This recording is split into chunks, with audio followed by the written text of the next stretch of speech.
This time on Low Boost, I refinished my stock E36 headlights.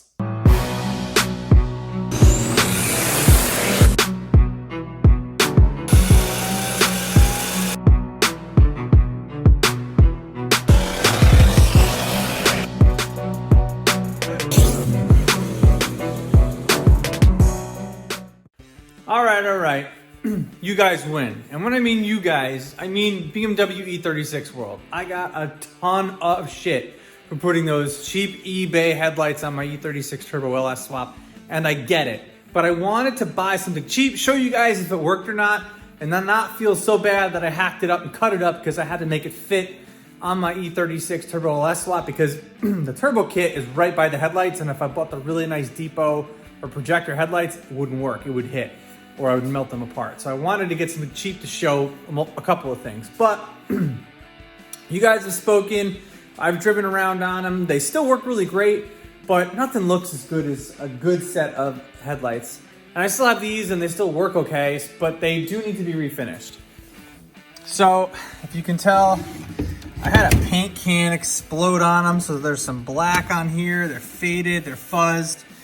This one isn't so bad. But I'm gonna try to refinish, or really, literally I'm gonna wet sand this and see how it comes out. I'm gonna start off with 600 first and let you guys know, and then kind of work my way out till I get to 2000.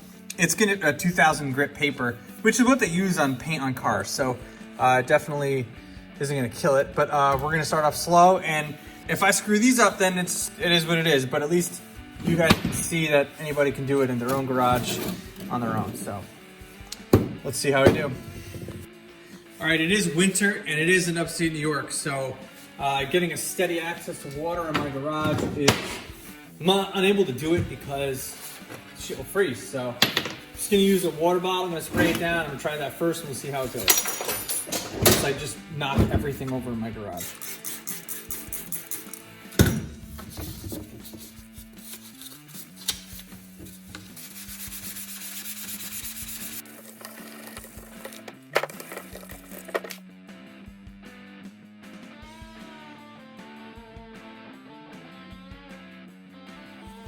All right, first go around with 600 grit, wet sanding it.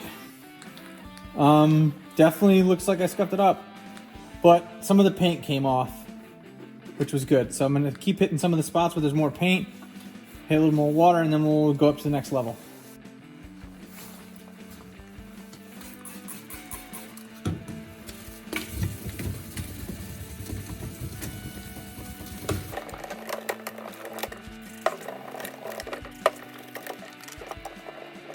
I got this stuff called Headlight Lens Restorer from TURTLEWAX. It does come with sandpaper, which I do already have. It comes with the kit. The real thing I want is actually the polish that's in this, and we're gonna use that to finish it.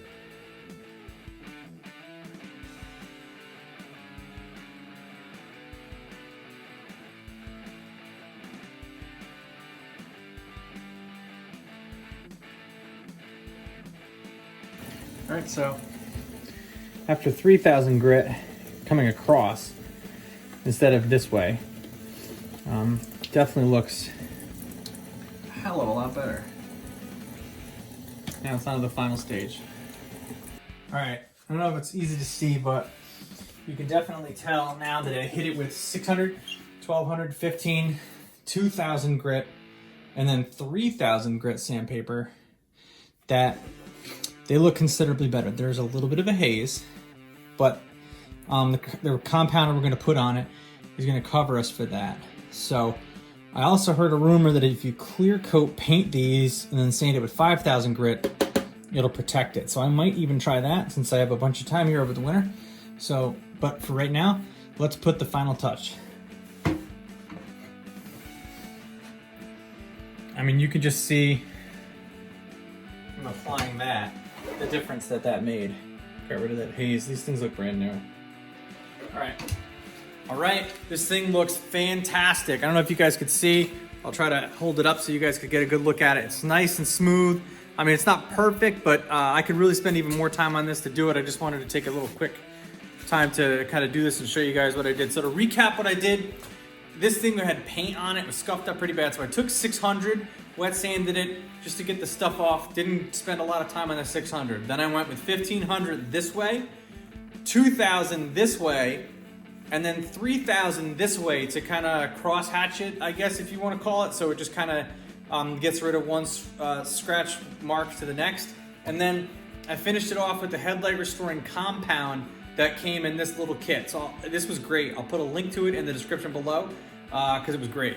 So that worked out really well. So now I have these headlights. The stock ones look better than the eBay ones that I got. So don't worry, guys. These will be going back in the car in the spring. So thank you guys very much for watching, and I'll catch you in the next one. If you're new to the channel, I have an entire build series on this car, starting from when I first got the car to when I first got the engine, tearing everything down, doing the entire swap, and now currently I'm working on the rear end to put a 210 millimeter differential in it. So if you're interested in learning about how to do an E36 LS swap or a turbo LS swap, consider subscribing. I upload a video every week about cars, not just about this car, but a bunch of other projects that I have. So I got enough content to keep you interested for a long time.